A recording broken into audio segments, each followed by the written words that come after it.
Grover Cleveland was our 22nd and 24th presidents, serving from 1885 until 1889 and from 1893 until 1897. He was the only president in history to leave the White House and then return for a second term 4 years later. Cleveland was the first Democrat to be elected after the Civil War, in 1885. And as crazy as it might sound, Grover Cleveland was the only president to ever leave the White House, serve one term, then return to serve a second term 4 years later. Cleveland was the first Democrat to be elected after the end of the Civil War.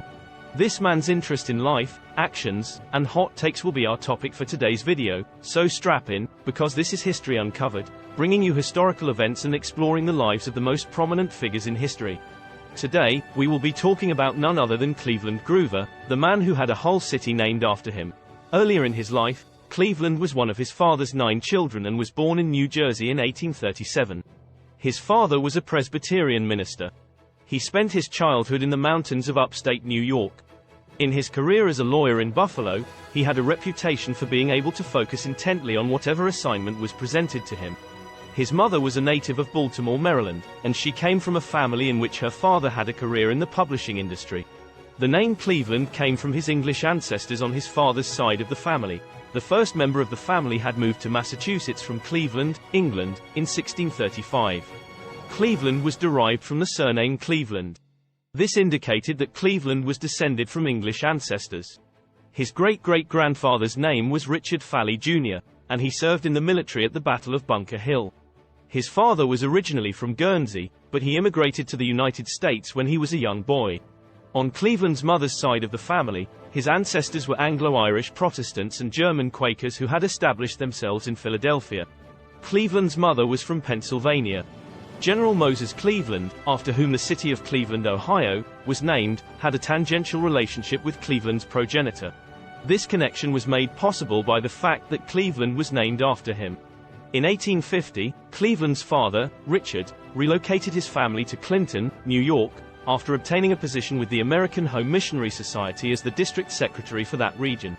Cleveland was born in Clinton.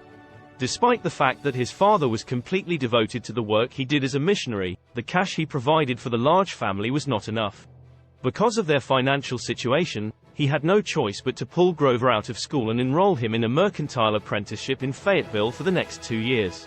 The experience was beneficial but only lasted a short time, and the living conditions were very harsh. After the duration of his apprenticeship had been fulfilled, Grover went back to Clinton to continue his education.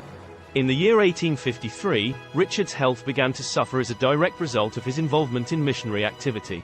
He accepted a new job in Holland Patent, New York, which is located close to Utica, and consequently relocated his family once more. Richard Cleveland passed away not long after that from complications related to a stomach ulcer. According to the legend, Grover found out about the passing of his father from a young kid who sold newspapers.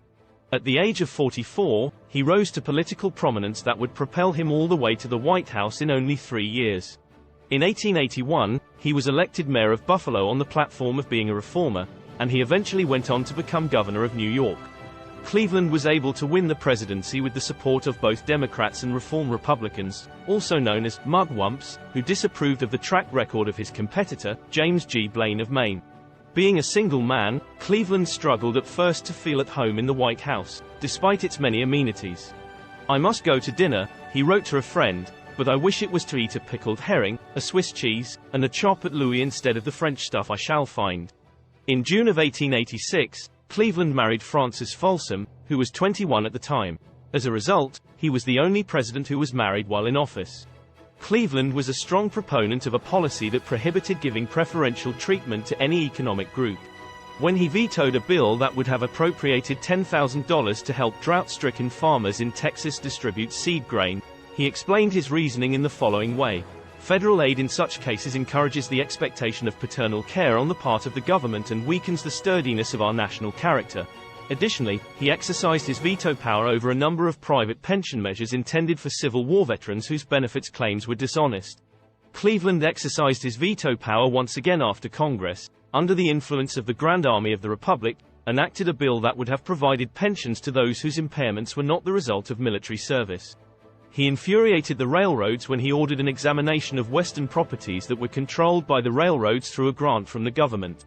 They were compelled to hand over 81 million acres to him. Additionally, he was responsible for signing the Interstate Commerce Act, which was the first statute that attempted to regulate railroads on a federal level. In December of that year, he lobbied Congress to lower the high protective tariffs that were in place. After being informed that he had provided Republicans with a winning issue for the election of 1888, he shot back, "What is the use of being elected or re-elected unless you stand for something?" However, Cleveland was unsuccessful in his bid for the presidency in 1888. While he won a greater popular majority than the Republican nominee Benjamin Harrison, he was victorious by fewer electoral votes. After being re-elected in 1892, Cleveland was confronted with a severe economic crisis. Instead of focusing on issues such as failing businesses, defaulting farm mortgages, and rising unemployment, he dealt head-on with the problem at the Treasury. He was successful in having the Sherman Silver Purchase Act, which had a moderately inflationary effect, repealed, and he worked with Wall Street to keep the Treasury's gold reserve intact. In response to a violation of an injunction by railroad strikers there, Cleveland sent federal troops to Chicago.